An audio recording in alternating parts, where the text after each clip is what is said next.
10월 24일 목요일입니다. 어제 수요 예배는 잘 들으셨지요? 매번 예배를 통하여 큰 은혜를 받으시기 바랍니다. 오늘 함께 묵상할 말씀은요, 갈라디아서 3장 19절에서 29절입니다. 그런즉 율법은 무엇이냐? 범법함으로 더하여진 것이라 천사들을 통하여 한 중보자의 손으로 베푸신 것인데 약속하신 자손이 오시기까지 있을 것이라.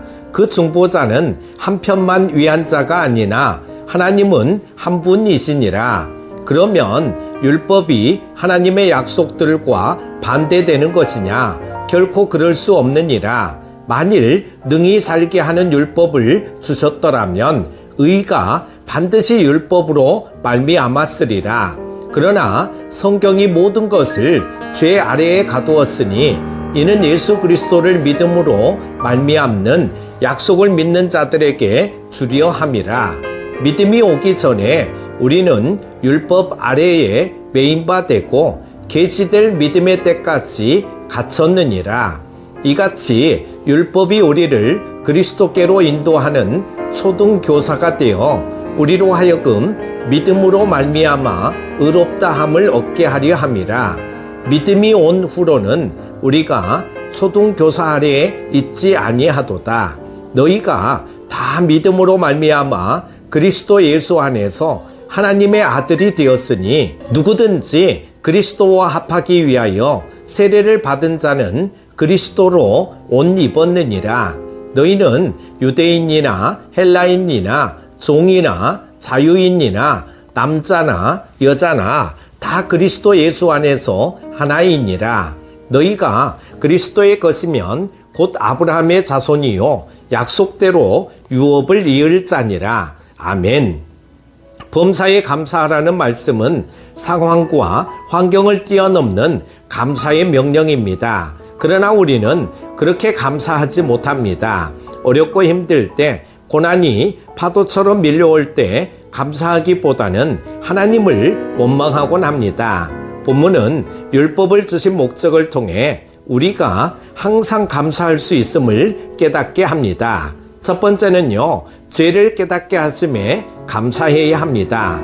타인을 지적하거나 손가락질할 때 한 손가락은 그 사람을 가리키지만 나머지 손가락은 자신을 향합니다. 남과 똑같은 잘못을 저지르고 살면서도 남의 잘못에 대해는 크게 분노하지만 자신의 잘못에 대해서는 관대한 경우가 많습니다. 저마다 죄에 대한 기준이 다르기 때문입니다. 아담과 하와의 범죄 이후 인류는 계속 죄를 범해 세상의 죄악으로 가득하게 되었습니다. 노아 때 하나님이 홍수로 세상을 심판하셨지만 이후에도 인간은 죄를 멈추지 않았습니다. 그래서 하나님은 예수 그리스도께서 오실 때까지 인간을 구원의 길에 붙잡아 두시기 위해 율법을 주셨습니다. 사람들에게는 양심이라는 것이 있어서 선을 행하지 못하고 악을 행하면 양심의 가책을 받습니다. 그런데도 또 율법을 주신 이유가 무엇이겠습니까? 성경에서는 화인 맞은 양심, 즉 양심이 마비된 사람을 이야기합니다. 양심에 따라 생활하면 스스로 의로울 수 있다고 생각하겠지만 양심이 마비된 사람은 얼마든지 죄를 지으며 살아갈 수 있습니다. 따라서 분명한 기준이 되는 율법을 주신 것입니다.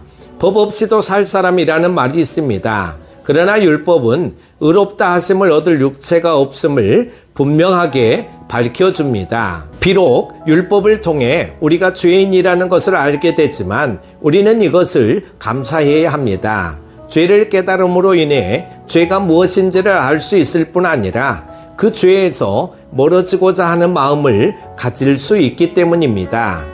두 번째는 예수님 안에 거하게 됨을 감사해야 합니다. 그리스도인들보다도 훨씬 더 선한 사람도 지옥에 가야 하는가 하는 질문에 선뜻 대답하지 못하는 경우가 있습니다. 이는 구원의 문제를 사람들의 행위와 연결시키기 때문입니다. 그러나 성경은 의인은 없나니 하나도 없다고 단언합니다. 또한 율법은 우리가 하나님과 온전한 관계를 맺을 수 없는 죄인임을 일깨웁니다. 뿐만 아니라 하나님의 구속의 은총이 없이는 그 어떤 방법으로도 구원받을 수 없다는 것을 알려줍니다. 믿음이 계시될 때까지 율법 아래 매여 죄의 노예로 살아갈 수밖에 없는 우리에게 율법은 맞듣지 않아 보입니다. 그러나 율법은 우리를 그리스도께 인도하는 가정교사 역할을 합니다. 그리고 예수 그리스도를 믿음으로 구원받는 믿음의 시대가 시작된 후로는 율법의 매임에서 해방되어 자유롭게 살아갈 수 있습니다. 예수 그리스도의 은혜로 율법의 매임에서 해방된 신자들은 그리스도로 옷 입은 사람들입니다. 옷은 신분과 정체성을 나타냅니다. 즉 죄인이었던 우리가 그리스도 안에서 어떤 사람이 되었는지를 말해줍니다. 그리스도 안에서 신분의 고하나 인종차별이 없이 하나요 주님의 약속을 이을 상속자가 된 것입니다. 우리는 그리스도 안에서 더 이상 율법에 매이지 않고 자유롭게 되었습니다. 하나가 되었습니다. 또 하나님의 유업을 이을 상속자가 되었습니다. 이 사실을 잊지 않는다면 우리는 어떠한 상황과 환경 속에서도 감사할 수 있습니다.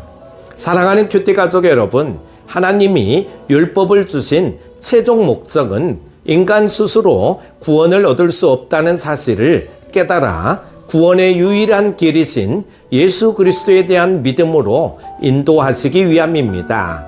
그리스도 안에서 약속의 유업을 이을 상속자로 살게 된 우리는 범사에 감사하며 살아갈 수 있습니다. 오늘 하루도 복된 하루 되십시오. 기도합니다. 언제나 우리를 지켜주시는 하나님 아버지, 새 날을 허락하여 주시고 말씀 앞에 변함없이 서게 하심을 감사드립니다. 주신 말씀에 따라 우리가 하나님께서 율법을 주신 목적이 무엇인가를 깨닫고 예수 그리스도를 바라보고 예수 그리스도로 옷 입게 하여 주시기를 원합니다. 날씨가 많이 쌀쌀해졌습니다. 큐티 가족들의 건강도 지켜주시고 말씀의 힘과 능력을 공급받아 험한 세상을 이겨내며 승리하게 하여 주옵소서. 오늘도 주님의 능력의 손이 친히 안수 안찰하여 주시고 새 힘을 주시기를 원하오며 예수님의 이름으로 기도드립니다. 아멘.